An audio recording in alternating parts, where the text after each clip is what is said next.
muito cedo, né? Eu mudei para o Brasil com 9 anos de idade, né? E logo encontrei na música um nicho, né? Para um garoto meio deslocado, assim, numa cidade nova, assim, num país novo, cultura nova. Eu não falava português. Olha só. Mas o nicho até então era o rock setentista, Sim. né? Aí, eventualmente, 3 anos depois, eu conheci o punk, aí mudou tudo, né? Mas tem muita coisa entre Sim. esses dois momentos que estão no livro, muito detalhado, né? É muito bom. A gente vai dar, se o Felipe quiser, né, e se sentir à vontade de comentar algumas coisas aqui que eu quero perguntar sobre o disco e tal, depois falarmos do livro, mas nada supera a experiência de você ler o livro, né? Então fica a dica. Quem ainda não tem o livro, acessa ali o site da Belas Letras, usa o cupom Pitadas da Plebe e já adquire ali, já ensacola o seu exemplar, depois parcela ali a compra. A Belas Letras facilita ali para geral. Então não percam a oportunidade, né? Felipe, eu quero puxar ali, então, aqui o clima da época, né? Do lançamento do Concreto Já Rachou. A gente está falando de um Brasil ainda com cheiro de ditadura, Brasília fervendo culturalmente. Eu acabei de assistir um vídeo seu ali na timeline do perfil da Plebe, no seu, né? Onde você narra um trecho do livro no ano de 87, de um fato que ocorreu em 87. O aborto elétrico já estava virando história assim para a galera, né? Era uma coisa meio mágica, assim, tudo, o pessoal falando de capital, legião urbana e tudo, e a plebe brilhando, né? Quando sai o disco, eu morava no Rio, né? Na época, capital, já escutava na Fluminense algumas canções e tudo. E em Brasília vocês já eram. Eu sempre costumava ler em biografias do Renato, em matérias e tal, que vocês eram a banda admirada de Brasília, assim. Chegou um momento que vocês eram assim a banda referência entre os amigos e tal. Era a Plebe Rude. Me conta um pouco dessa tua lembrança desse período? Bem, quando o aborto acabou, lembro que o primeiro show da Plebe foi com o aborto e o último show do aborto foi com a Plebe. Olha Né? só. Aí aborto acabou, né? Sim. Parte virou Legião, parte virou Capital. E nessa mesma época, a gente estava fazendo shows, mas tem que lembrar o seguinte: não eram festivais grandes, assim, tocava na UNB, né? Na faculdade, em festa, né? Em lanchonete, né? Até a chegada da polícia. Mas a grande banda, assim, mais hard mesmo, era a Plebe. Você tinha outras bandas rolando, mas era um resquício, assim, do Pôr do Sol, né? Inclusive tinha uma música chamada, tinha uma banda chamada Pôr do Sol, mas eram resquícios daquela banda Cor do Som, Sim.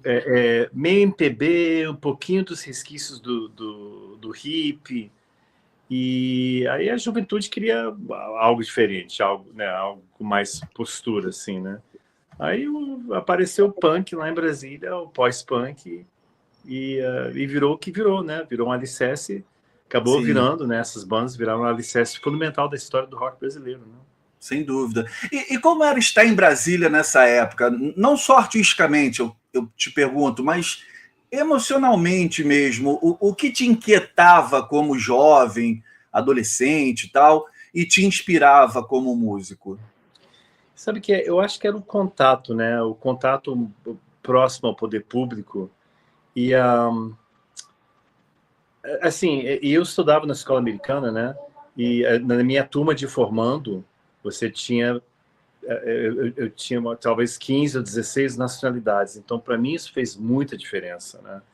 A gente era globalizado até antes de existir esse termo, né? Eu falo isso no livro. Sim, Então, para mim, em especial, é um pouco difícil separar isso da música, né? Porque por ser meio deslocado, por não ser nem muito bom em nenhum esporte, assim, eu encontrei meu nicho através da música. E Brasília meio que te empurrava a encontrar algo para fazer, né? O Renato ficava falando tédio com T, mas eu discordava. Para mim, eu falava para ele, para mim é urgência com U. E no meu caso singular, né? Eu comecei a tocar violão, eu colecionava livros do Snoopy e ia para casa de ônibus, né? Demorava uma hora e meia. Brasília era um pouco árido, meio distante as coisas.